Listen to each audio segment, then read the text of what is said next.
We're gonna attempt to single take building the X12’26 front end. So one thing that we did in another short that I might upload is popping the balls into the pivot ball holders for the front end using the Hootie multi-tool. That's pretty straightforward using this tool. Popping the aluminum balls that we've had since the last 12 scale world championship now into the pivot ball holders in the front using the multi-tool. The lower arm, pay attention to the orientation. There's a very small relief in the lower arm. That side should be facing up. It's a little bit easier to tell with the new front arm on the 26 now because it's also to show that this is plus 1 millimeter wider in the front than the previous arm. The wider front arm should make the car easier to drive in almost every condition. And the team had been testing wider front arms for quite some time, and that's included in the kit. So one thing that I like to do with this lower arm is seat each of these one at a time. I only push them until the top of the pivot ball holder is just flush with the top of the arm. The reason being is I like to put a drop of CA before seating this the rest of the way. So the question is, well, how do you change it at that point? Well, I've been running this chassis platform for quite a long time now. I've been racing 12 scale cars for quite a long time, and using this front arm, particularly on the X-Ray cars, for quite a long time. I've never encountered an instance where I need to replace this pivot ball holder without also having to replace the lower arm. So to me, the sacrifice of gluing them in is pretty minimal because it does take out a tiny bit of slop, especially in your ride height adjustment. I find that the ride height adjustments are quite a bit more accurate if there's no chance for any slop in this particular part. So I'll push it halfway in so that it's basically flush with the top of the arm. You can put it top side down and push it like that. And then what I'll do is I'll come and I'll take a very fine tip, glue applicator tip in my seat, and I'll get in here with just a very small amount. The fine tip just helps me control that it's just a very small amount of CA. And then you can go ahead and push it the rest of the way in on your pit board. Make sure you have a nice hard surface. It doesn't need to go all the way around, just one side is usually sufficient, so I'll glue it to the inside. So that if I get a little bit messy and any of the glue squirts out, you can probably see there. It's on the inside, so when viewing the car, it just looks a little more aesthetically pleasing and people don't even know that you're using CA. So we'll just continue the rest of the way around, push that in so that it's just flush with the top. Now I'll come from the inside, just a little bit of CA glue here, and seat it the rest of the way. See a tiny bit of glue squishes out. This is a very popular super glue now, Loctite. I would say it's kind of maybe a little bit thinner consistency than what popular low C tire glue that everyone used to use 20 years ago. So it's nice to work with for a lot of reasons. It's great for gluing tires. I find that it's really consistent, and I don't have a lot of beads coming undone when I race off-road, so it's great for off-road tires, of course. And it's got a nice medium consistency, so it's good for working with a lot of things, such as this, gluing together parts that need to be CA'd together. And again, you don't have to do this, but at RCTrim, when we're talking about a pro build, and these are some of the little things that we do on cars just to take them to that next level of consistency, next level of performance, stuff that I personally have done on my cars for a lot of years. So at that point, we've got them all glued in there. You can see it's a pretty easy process. Just to speed this up and make sure we don't get any of that white powdery crazing. It's actually the technical term for that white smoky look that super glue can leave on carbon and plastics and things like that. It's called crazing, and the kicker will prevent that from happening and also let us move on to the next step a little bit quicker. We'll just wipe off any extra kicker there. We can move along. So at this point, you really wouldn't need to use these O-rings. These O-rings are normally meant to retain the pivot ball holders in the lower arm, but for aesthetics, of course, we'll add those on there. Extra bit of security as well, I guess, if your glue somehow doesn't hold in a super hard crash. Although there's probably someone out there that would say that even the O-rings might not hold it if you're crashing that hard. All right, so we've got our pivot balls installed there. And my workshop here at home is in my garage, so it is winter time now. Hopefully the heater kicking on and off won't be too much of a distraction to our video here. Next thing I like to do is I'm going to go ahead and install these little standoffs here. And this might not be per the manual, but I don't even really look at the manuals anymore. I pretty much just assemble all these things how I see fit each time. And these new standoffs are really nice. They're much smaller. They use an M2.5 screw. I like to use these little stainless steel screws. And if we don't have these on our website as you're viewing this video, we will have them on there at some point. There's a number of parts that I'll be using here that if they're not on our website, they will be at some point, and they'll be in the video link. The thing I'm not quite sure of is how good the audio will be, since this is one of the first videos that we're doing. If the audio is not great, then I'll probably have to come back in and redo that later with a better microphone or something of that nature. So this is a really low grip thread locker from Team Brewed Racing, purple. I like to use this for 12 scale cars because it's not a nitro car or anything like that. You don't have a ton of vibration or anything like that going on, but of course cars are going around at a high rate of speed, so you do want to make sure that the screws have a little extra to grip with. So it's a nice little bit of added security to your assembly process. I like to just snug these up using the multi-tool. A little bit of the Team Brewed purple thread locker. I don't know if you can see. That's all you really need. It flows well. It's just a little added grip. So there's this very small M2.5 stainless cap head on the bottom there. We've got our M2.5 button heads, which will go on the top here. This cross brace is adjustable. You can buy an additional cross brace if you want to stiffen the front end. I'm going to start on the 26 car with the cross brace installed. Very often on the previous versions of the cars, I run without the cross brace.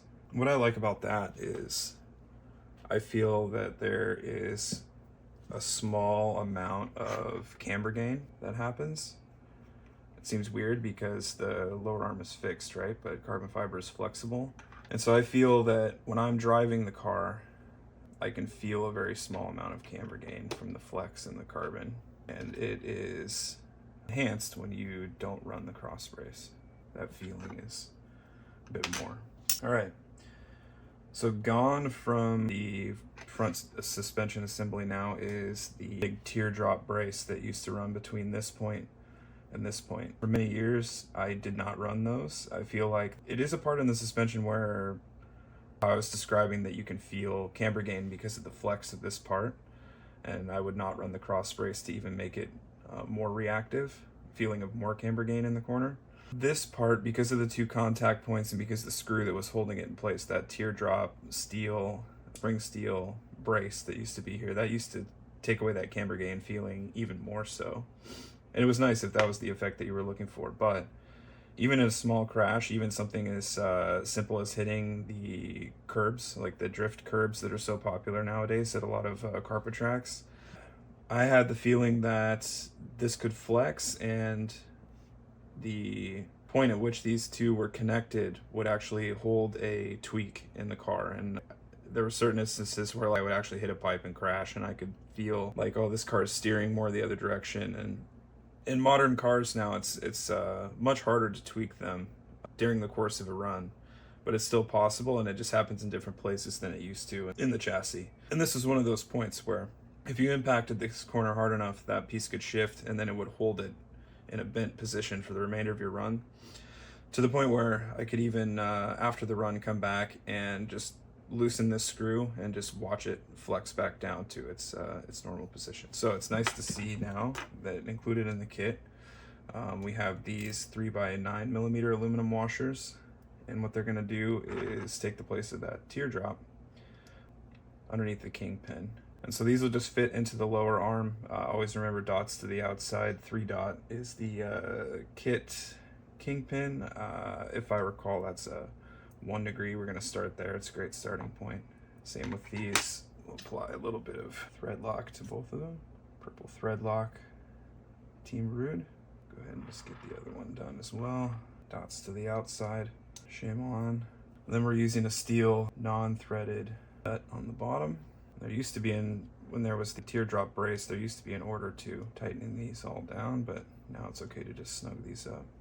What I will say is, since this is an aluminum part, and it's a high strain point in the suspension. If the car is brand new, after you run it a couple of times, definitely come back and check this and make sure that everything is tightened back up as it should be. And there we go, we have got our kingpins installed. All right, next thing is we're gonna build the steering knuckles here. New aluminum steering knuckle. It's been out since I believe the previous generation car.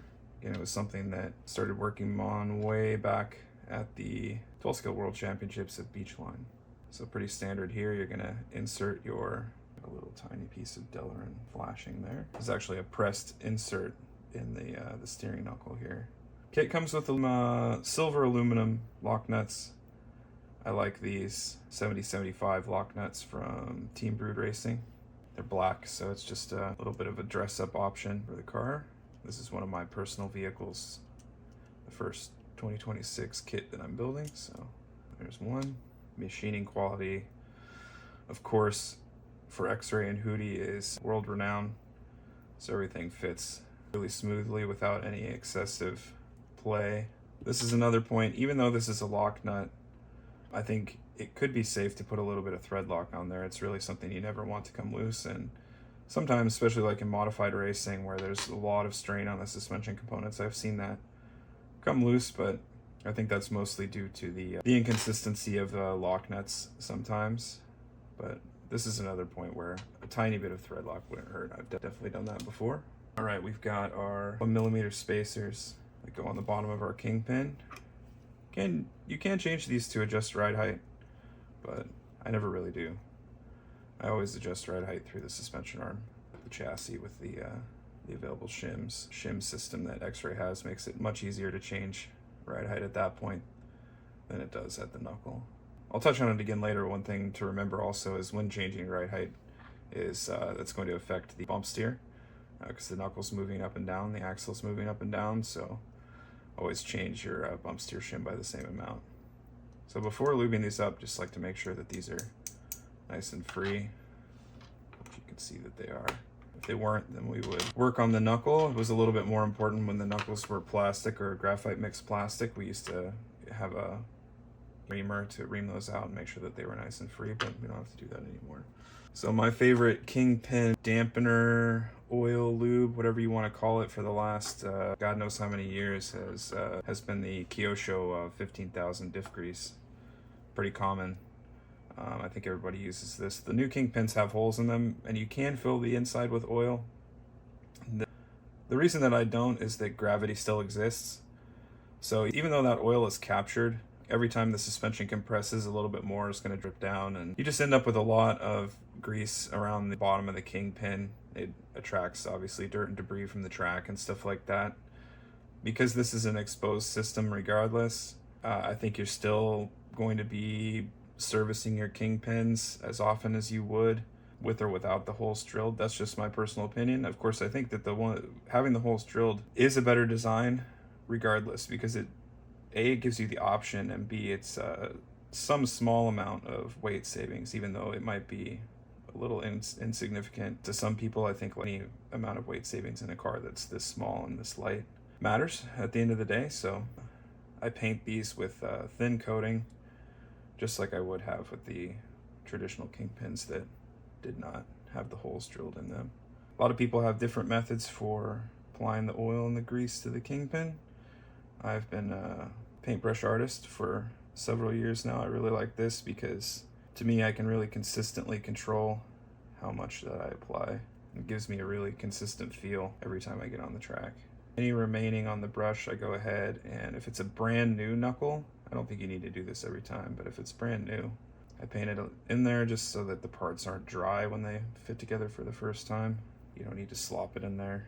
You don't need a lot of oil because this is something on a 12 scale car you should be servicing at a big race. Maybe it's every run, especially if it's thin. At club race, I would say this is once a race day thing. So maybe you do it at home before you arrive to the track, or maybe you practice and then before qualifying or racing starts, you come and freshen these oils up a little bit. So now you can see we've got a nice smooth dampening effect on the Kingpins now. Next thing that we need to do is go ahead and put on the shims that are going to control our front droop. Kit setting uses a thin shim. I believe it's a 0.2 and a 0.1 millimeter shim for a total of 0.3. I like to use these 4x8 shims, again from Team Brewed Racing. You can see compared to kit shim. Here's an example of a kit shim. So you can see they're quite a bit larger. The reason I like these is that I try a lot of different front springs. Almost always I come back to the X-Ray springs, but if you're using a larger diameter spring like those from other brands, this provides a nice wider seat for that larger diameter spring. And so I like that quite a lot. The kit front springs are the silver, which is, silvers are C1.8 to 2.0. Those are a great starting point. I would suggest most people use those. I've driven the car enough that I know that I like the softer C1.5 to 1.7 golds. So I'm going to use those on my car. And then the kit comes with the normal 3 button head screw and a couple of 0.5 millimeter shims, which is great when using the X-Ray springs. But again, like I said, I try a lot of different springs, test a lot. And I think it's just a really nice dress-up option to use these screws with a little X-Ray logo laser engraved on the top. I believe that these are actually a steering belt crank screw for the touring car, is what they were originally for. But they are an M3 screw, and they work really great in a lot of places. And one of those places that I really like to use them is on top of the kingpins in the 12 scale car. I think I first saw Chicky doing this at Snowbirds on Bruno's car maybe 3 years ago. But they're a bit wide, but I do think that they look kind of cool, and they have the X-Ray logo on there. So you can just check that this moves freely now. Great dampening feel, just like a brand new front end should be. We'll go ahead and add the ball studs to the steering knuckles now. I don't remember what the kit setting is. It might even be the inside hole now. The inside hole will provide overall less steering, smoother feel, and be easier to drive. I prefer the outside hole. It's the original hole in the knuckle. It would have been the outside hole in the plastic knuckle also. So we'll go ahead and put a small amount of thread locker on here. And then the kit comes with a 2 millimeter shim for your ball studs. I think that's fine. I am going to use a black dress-up shim. You can get these from X-Ray. These happen to be Team Brewed Racing. I think they're a 70-75. I believe the X-Ray ones might be also. These are just what I happen to have. 2 millimeter shim goes on there. 2 millimeter shim I think is great for starting point for your bump steer setting. That little bit of thread lock means that we don't have to over tighten this. We can just 2-finger tighten it so that it's seated correctly. You don't need to crank it down. Oops, let's use the wrong hole on that one. Just thinking about the next step and not paying attention. There we go. So there's most of our front end assembled. Next step now is going to be mounting this to the chassis. Here. X12’26 chassis. 2 millimeter. There's a 1.5 millimeter option now, which I'm pretty excited to try. For most racing conditions, that 1.5 millimeter should provide just enhanced grip levels. Going to be great for club racing. It does require a 110-degree screw set, so be sure to purchase that at the same time if you're going with the 1.5 millimeter. I would probably be building it with it today, but I forgot to order that for myself, so the screws are on the way. So we'll go with the 2 mil chassis, which is tried and true. I believe that the kit setting is to use the forward holes. So that would be long wheelbase. It's going to be smoothest and easy to drive. Pushes the axles forward, which will make it smoother. It lengthens the overall wheelbase of the car, making it smoother.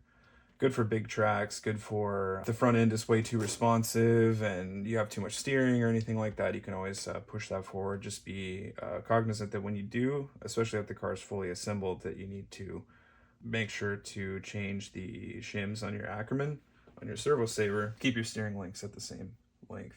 I run on a club track that's 80 feet by 50 feet. It's fairly small, so for those of you around the country, that's similar to an 80 raceway on the East Coast, maybe some other small indoor tracks in the Midwest. Much smaller than the national event tracks like Snowbirds and CCA and stuff like that are using a full 100-foot length of racing carpet. So for that reason, my standard settings at my local track are to use the rear mounting holes, giving me a aggressive car and a short wheelbase. For these, I always like to use the steel screws. This is a high impact area, so I think having a really high quality steel screw is important. The kit includes 2mm shim for under the front suspension, and then a plethora of these ride height adjustment shims.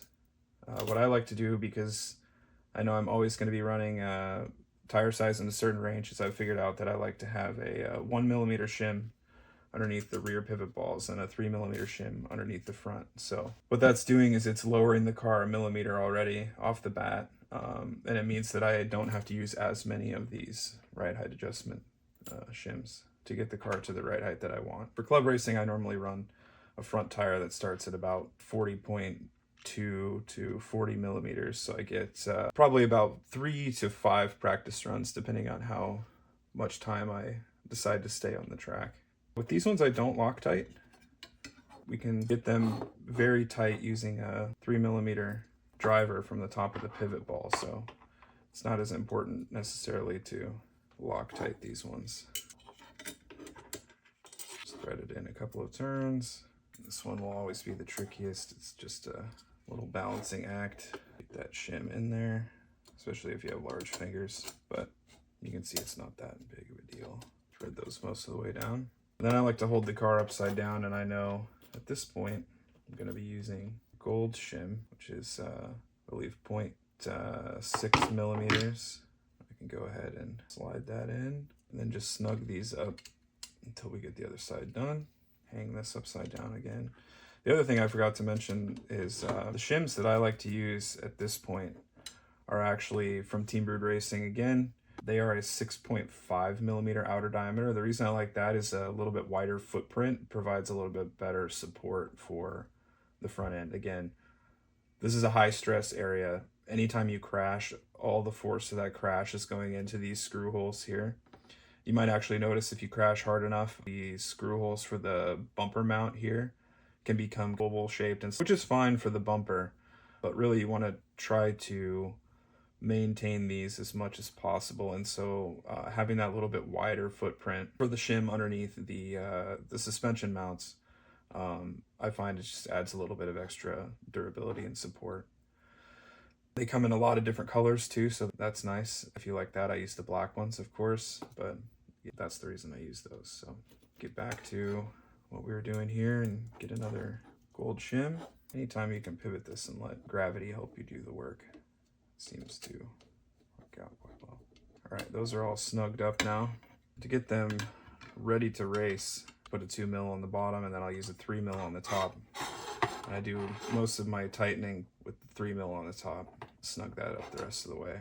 Again, don't need to really super over tighten these, but they need to be pretty snug. 2mm hex on the bottom is obviously weaker than the 3mm hex on top, so that's why I like to do the tightening with the 3mm hex. Just hold the 2mm in place. So there's our front end mounted to the car now. That leaves the only thing left to do in this segment is attach the front bumper. There's a trick that I've done for a while with the front bumper, and that is using, forgot to get them out of my case, the additional 3x9mm shims underneath the bumper to actually raise the bumper up to support the body. The reason that I like to do that is that once the 3D printed bumper is installed, it's fully in contact with the body across the front. I think it supports the body a little bit better in crashes, but the main reason is the bodies are so light nowadays that they really deflect under load when the car's at full speed. So I like to make sure that the body is braced really well to give you the most responsiveness and the most consistent downforce out of the car. And of course you could do that by raising the pins in the body post, but then the body can bend down before it comes in contact with the bumper. So by raising the entire bumper, and these are only 1 millimeter thick, it does not really raise the CG much, at least not in any significant way that I've noticed is adverse, but it greatly increases the support of the really thin bodies that everybody uses now. So it's a topic for another day to discuss how I think we lost our way a little bit by allowing bodies that are so thin in any of these classes. So put this shim on. This can be a little tricky, so the best thing to do is get both of these installed. Hold your fingers underneath. Hopefully this ends up being in the camera frame. If not, we'll clip it and try it again. There we go. And again, to keep it consistent, I use the little dress up M3 shims, or M3 lock nuts, 7075 from Team Brood. They'll be in our web store, probably linked in the video links. It's mostly tightened by hand, and snug them down the rest of the way a little bit. Then you can see there's just a small lift in the bumper, and when we get to the final assembly step with the bumper and we've got a body around, I'll demonstrate again why I like that. So that is the bag one for the X12 2026 build from Team X-Ray. So we'll keep going with this build series and move on to the next step in what would be the next bag in the box, and we'll do that in a separate video. But if you have questions or comments about any of this, we'll probably clip these into a couple of different shorter reels as well. This is going to be the full long form video. I'm going to be new, really green at doing all this stuff, but I'm a big consumer of content and I know how valuable this stuff is nowadays. So we'll try to do more of these going forward and utilize our YouTube channel. So any of the parts and accessories at some point, whether they're on our website, which is rctrim.pro, whether they're on there now, they will be at some point. We'll link those in the video notes. And we'll see you back here for bag 2.